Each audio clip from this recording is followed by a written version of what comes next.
Bharatiya Janata party प्रभाग क्रमांक 152 और सावित्रीबाई फुले घरेलू कामगार संगठन के संयुक्त तत्वाधान में चेंबूर के सुभाष नगर के भाव प्रधान उद्यान में भाव बीज महोत्सव 2022 का आयोजन किया गया था। इस अवसर पर भाजपा दक्षिण मध्य मुंबई जिला महिला मोर्चा अध्यक्षा और पूर्व नगर सेविका आशा सुभाष मराठे के साथ महिलाओं की एक बड़ी फौज कुर्सियों पर बैठे दिखाई दी। आशा मराठे ने अपने कार्यकाल के केवल 5 वर्षों में ही जो लोकप्रियता और उपलब्धियां हासिल की है, शायद ही कोई और नगर सेवक अथवा नगर सेविका ने कर पाया होगा। कोरोना के संकट से जूझ रहे परिवारों को अनाज और खाने की चीज़ों का वितरण कर उन्होंने अपने विभाग के लोगों और खासकर महिलाओं के दिलों में एक खास जगह बना ली है। उनके द्वारा किए गए जनहित के कामों की एक लंबी सूची है, जिसमें सेल कॉलोनी में बरसात के मौसम में पानी भरने से वहां के लोगों और राहगीरों को होने वाली परेशानी से बचाने के लिए बड़े नाले का निर्माण करके समस्या का स्थायी समाधान कर दिया है। इस साल मानसून के दौरान सड़क पर पानी का नामो निशान नहीं था।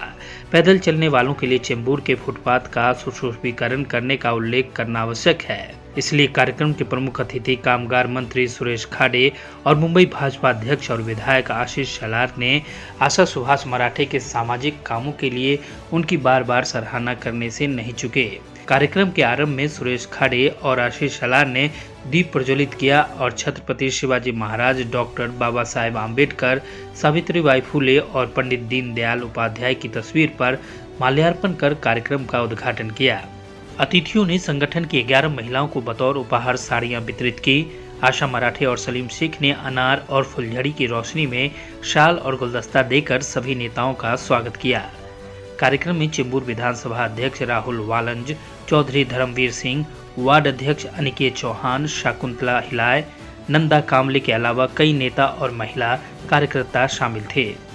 संगठन के संस्थापक अध्यक्ष सुभाष मराठे निमगांवकर ने आरंभ में स्वागत भाषण और समापन पर सभी के प्रति दिल से आभार व्यक्त किया।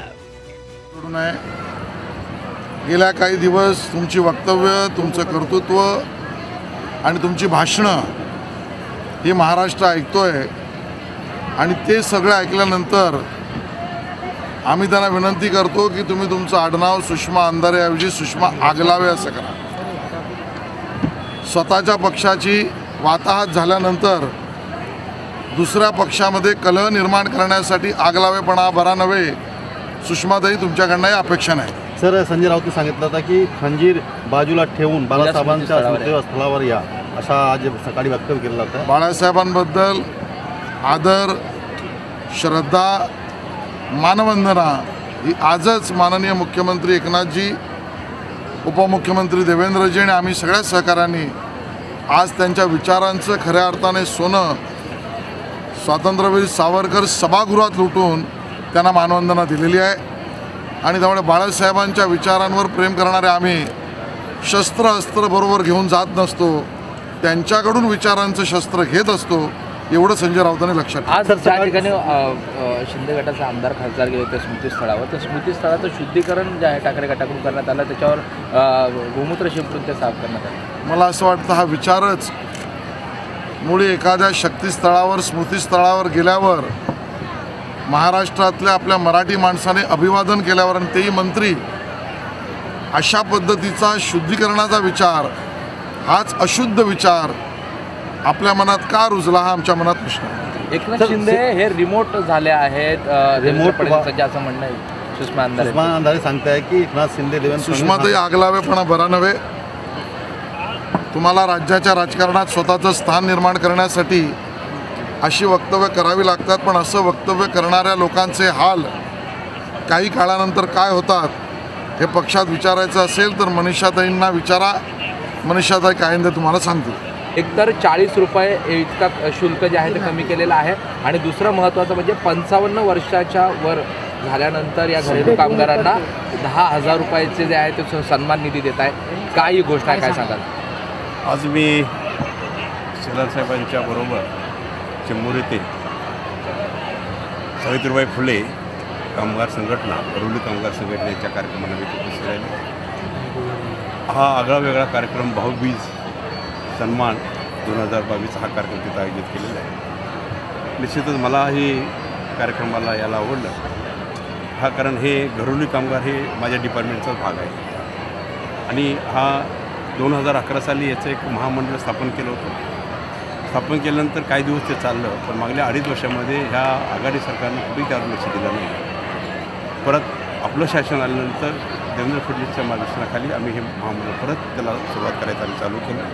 आणि त्या माध्यमातून आज आमचे नेते शेलार साहेबांनी एक डिमांड केली की भाऊबीजची गिफ्ट तुम्हाला द्यावंच लागेल. आणि मी 55 वर्ष जर माझ्या घरोली कामगारामध्ये महिला असतील पुरुष असतील त्यांना झाले तर त्यांना एक सन्मान योजना, त्यांचा सन्मान करायचा. त्यामुळे त्यांना आम्ही 10,000 रुपये बक्षीस म्हणून देणार आहोत, सन्मान करणार त्यांचा आहोत. हे प्रत्येक वर्षी नाही आहे, पण हा सन्मान एकदाच असतो. त्यानंतर त्यांची एक तक्रार होती की 90 रुपये आम्हाला नोंदणी करायला लागते.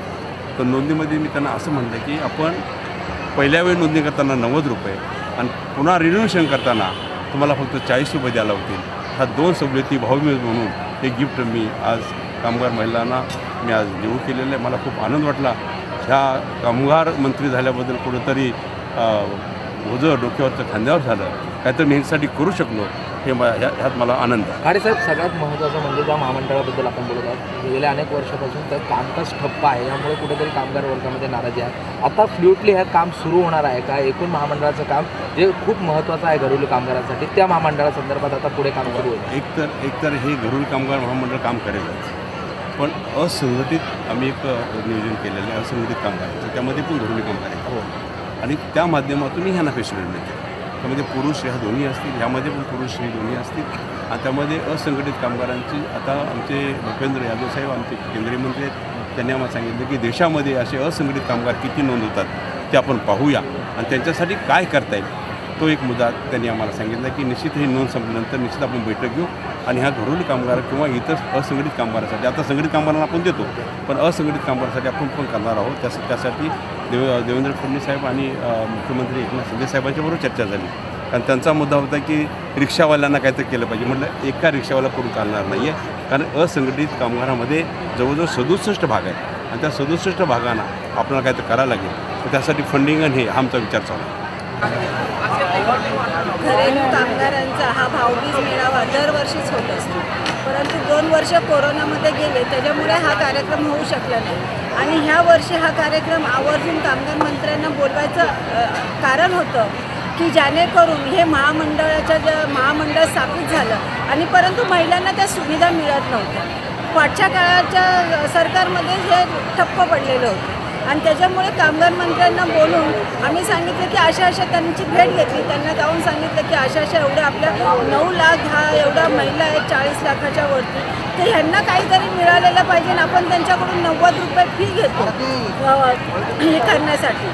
तर त्याच्यासाठी मग जर 90 रुपये आपण त्यांना जर घेत असू, त्यांना घरेलू कामगार मंडळ स्थापित झालं म्हणून त्यांना कामगार म्हणून आपण त्यांच्याकडून 90 रुपये घेतो आणि सुविधा तर काहीच देत नाही. आणि 90 रुपयामध्ये धरलं तर एवढ्या महिलांचे पैसे किती जमा होतात आणि महिलांना दरवर्षी हे रिन्यू करायला लागतं. मी कामगार मंत्र्यांचे, एकनाथजी शिंदे साहेबांचे, देवेंद्रजी साहेबांचे खूप खूप आभार मानेल की त्यांनी पहिल्या वर्षी त्यांना 90 रुपये भरून त्यांचा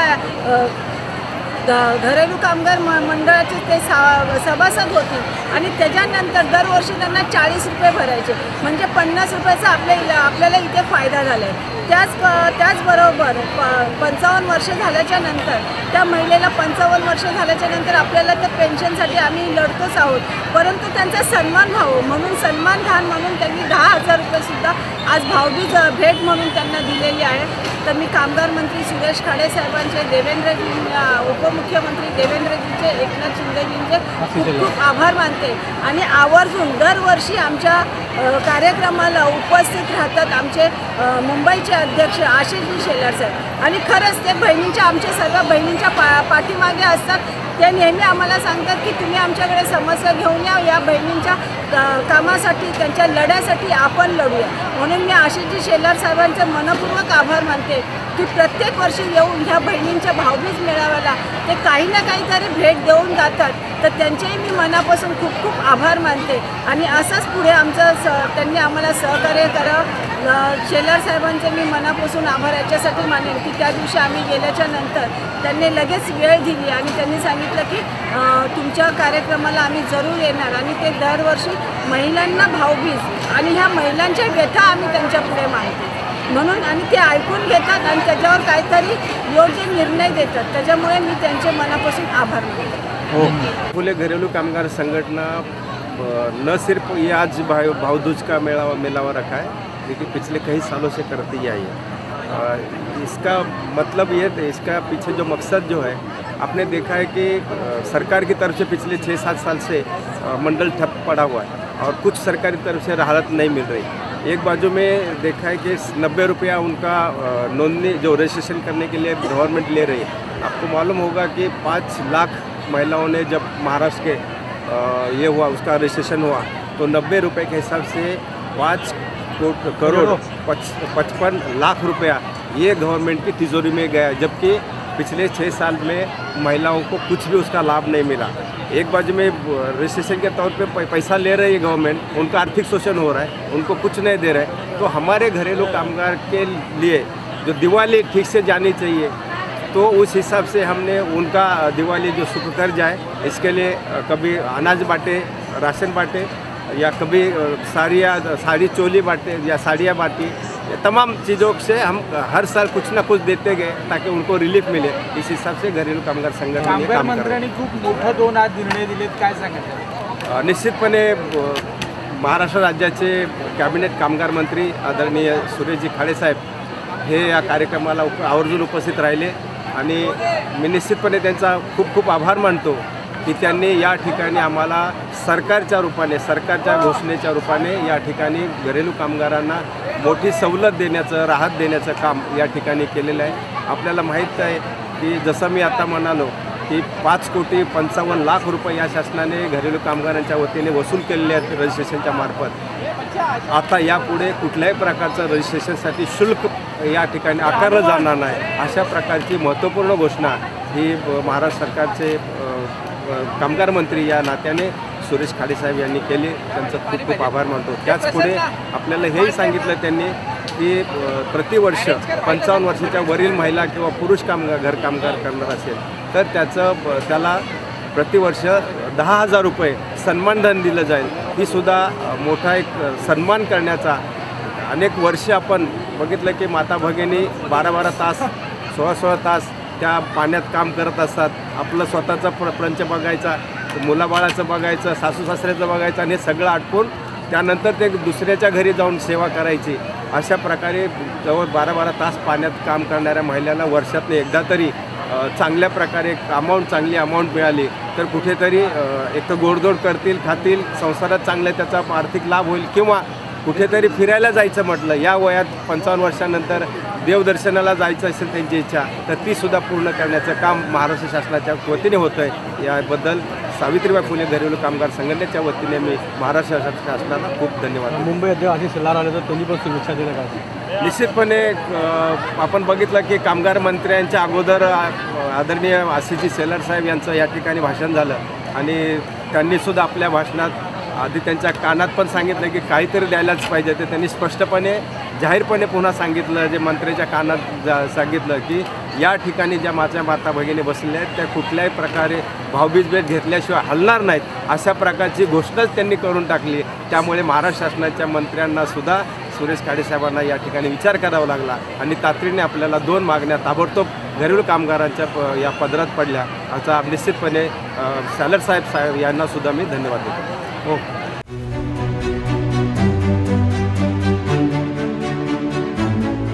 माझी मुंबई माझं घर किंग्स माय होम सायन्स सोनापट्टी इथे सुरू आहे। सर्वसामान्यांच्या खिशाला परवडणारी घरे आजच बुक करा। आज नाही तर कधीच नाही। 41 लाखांपासून 64 लाखांपर्यंत सर्व करासहित।